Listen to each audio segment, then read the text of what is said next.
Assalamualaikum warahmatullahi wabarakatuh. Sebelumnya kami dari kelompok 3 akan mempresentasikan mengenai sistem absensi karyawan PT Yusun Internasional Utama dengan metode UML. Terdiri dari Hardiansa, Ramadan Pratama Putra, saya sendiri, Rina Alfadila, dan Zeri Aldi. Untuk pemaparan materi pertama akan dibacakan oleh saya sendiri.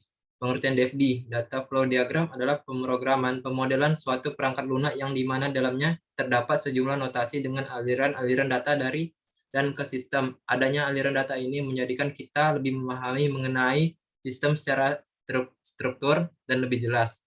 DFD sering digunakan untuk menggambarkan suatu sistem yang telah ada atau sistem baru yang akan dikembangkan secara logika tanpa mempertimbangkan lingkungan fisik di mana data tersebut mengalir dan di mana data tersebut akan disimpan. Salah satu keuntungan menggunakan diagram aliran data adalah memudahkan pemakai user yang kurang menguasai bidang komputer untuk mengerti sistem yang akan dikerjakan. UML, menurut Yasin 2012-268, UML atau Unified Modeling Language adalah bahasa pemodelan untuk sistem atau perangkat lunak yang paradigma berorientasi objek. Menurut Rosa 2013-133, Unified Modeling Language adalah salah satu standar bahasa yang banyak digunakan di dunia industri untuk mengidentifikasi rekrutmen, membuat analisa dan desain, serta menggambarkan arsitektur dalam pemrograman berorientasi objek. UML adalah suatu metode dalam pemodelan secara visual yang digunakan untuk sarana perancangan sistem berorientasi objek. Awal mulanya UML diciptakan oleh Object Management Group dengan versi awal 1.0 pada bulan Januari 1997. Baiklah, pemaparan materi selanjutnya akan dibacakan oleh Zeri Ali. Baik, terima kasih Dr. Ramadan. Sini ada gambar tabel UML. Sini ada admin dan karyawan. Sini semuanya harus melewati proses login. Sebelum masuk ke proses generate QR, riwayat absen, terus masuk ke cari riwayat, terus masuk ke tampil keseluruhan riwayat, scan QR, manajemen pegawai, input karyawan, update karyawan, dan hapus karyawan. Dan logout.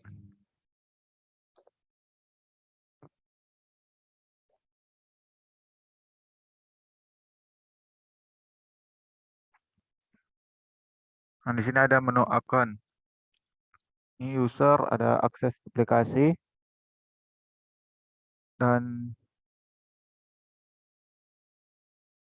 sistemnya halaman login, terus ke input username dan password, klik tombol login, terus ke sistem proses boolean itu antara benar dan salah, terus tampil ke menu user.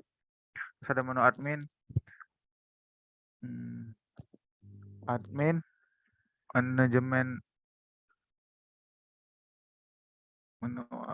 menu admin sini ada sistem yang tampilan menu, terus masuk ke manajemen akun, terus ke sistem tampilkan seluruh akun karyawan. Dan selesai. Terus ini ada menu add account. Pertama admin mau mulai kan, terus ke masuk ke sistem menampilkan menu, terus ke admin lagi ke manajemen akun, terus ke sistem tampilkan akun karyawan, terus ke adminnya tambah akun, terus masuk ke sistem ke form pembuatan akun,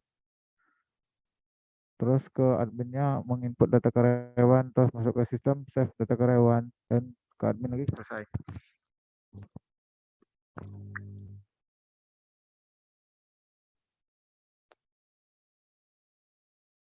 Ini ada sequence diagram login.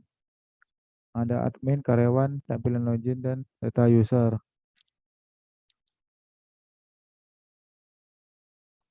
Next.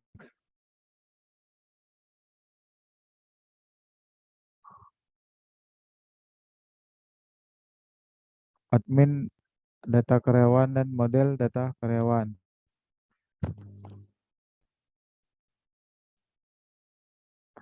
Ini ada sequence diagram add yang terdapat admin, tambah data karyawan, kontrol data karyawan, dan model data karyawan. Ini ada kelas diagram kelas. Ini ada tabel karyawan, login, admin, registrasi, dan menu utama. Terus rancangan menu halaman login. Tampilannya seperti ini. Ada pertama ini ada Asacom, terus ada untuk masuk ke username, password, dan masuk. Terus untuk rancangan menu halaman utama adminnya, pertama ada logonya Asacom, terus karyawan, cetak kode QR, terus keluar. Baik, materi selanjutnya akan dibawakan kepada Saudara Hardiansyah.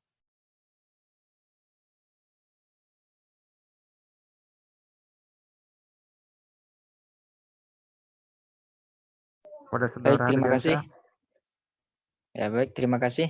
Di sini ada rancangan menu halaman data karyawan.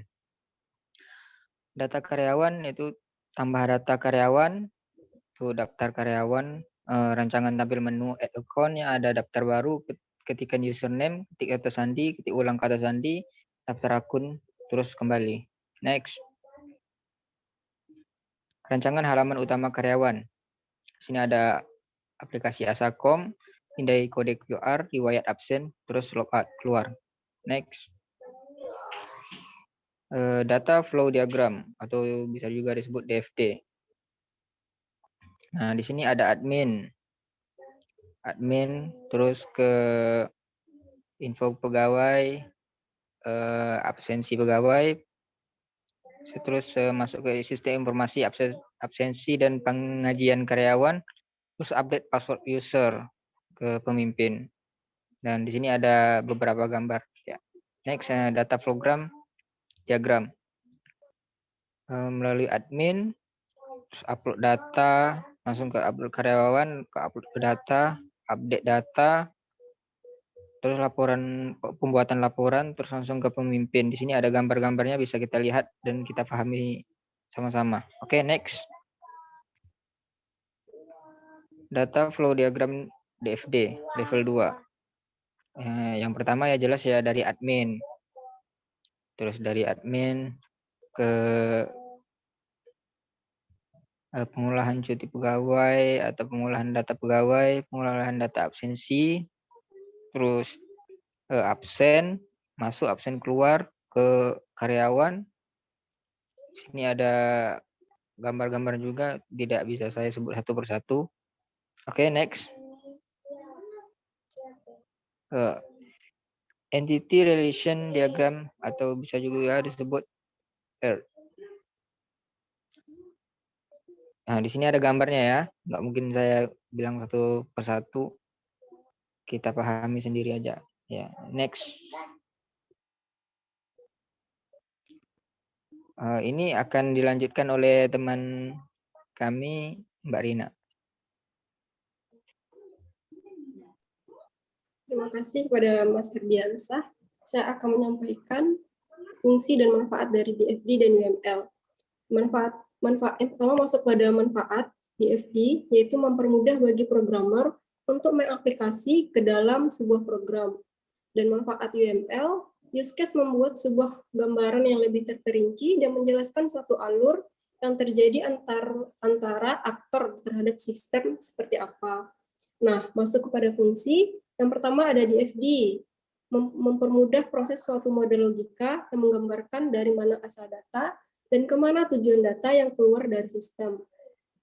Kedua ada UML, yaitu menggambarkan aliran informasi dan transformasi informasi yang diaplikasikan sebagai data yang mengatur input dan output. Nah, sekian presentasi dari saya. Kembali ke Mas Ramadan. Baiklah, begitu dari kelompok 3 mungkin itu saja yang bisa disampaikan. Kurang lebihnya mohon dimaafkan. Wabillahi taufik wal hidayah. Wassalamualaikum warahmatullahi wabarakatuh.